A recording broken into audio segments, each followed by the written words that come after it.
I'm being honest. It makes it more difficult to do. Former U.S. President Donald Trump is once again making waves in the media, this time over his recent comments about possibly pardoning music mogul Sean Diddy Combs, a longtime figure in the entertainment industry who is now facing serious legal trouble. About 2 months ago, when Trump was first asked about Diddy's case, he gave a brief and cautious response. Well, he was essentially, I guess, sort of half innocent. Yes. I don't know what they do. He's still in jail or something. But he was celebrating a victory, but he seems, I guess it wasn't as good as a victory.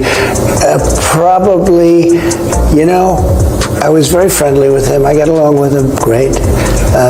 And seemed like a nice guy. I didn't know him well. But when I ran for office, he was very hostile. He said some not so nice things about you, sir. Yeah, and it's hard, you know, like you, we're human beings. Right. And we don't like to have things cloud our judgment, right?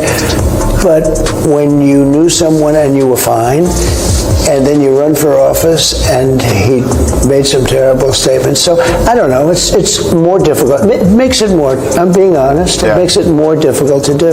But more likely a no for Combs, I would say so. The conversation intensified when Trump made headlines just a few days later by pardoning reality TV stars Todd and Julie Chrisley, who had been convicted of tax evasion and sentenced to multiple years in prison. The Chrisleys entered prison in early 2023. Todd was originally set to stay until 2032 and Julie until 2028. But both were released on May 28th thanks to Trump's presidential order. This raised eyebrows across the country. If Trump was willing to pardon celebrities like the Chrisleys for financial crimes, would he extend the same favor to his former friend Diddy, especially when the charges involve prostitution?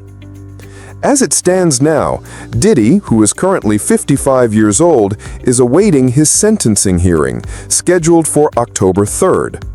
His legal team is pushing for a lighter sentence, between 21 and 27 months, highlighting his cooperation and lack of prior convictions.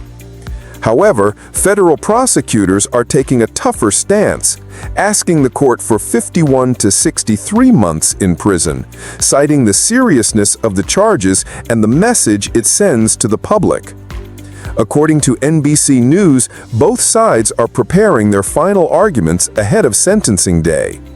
So the big question remains, will Donald Trump intervene again? Will he offer Sean Combs the same relief he gave the Chrisleys? At this point, there's no official announcement, but the media, legal experts, and the public are all watching closely. Because if Trump does decide to issue a pardon, it could create another major political storm and once again test the boundaries of presidential power. Stay tuned, because this legal and political drama is far from over.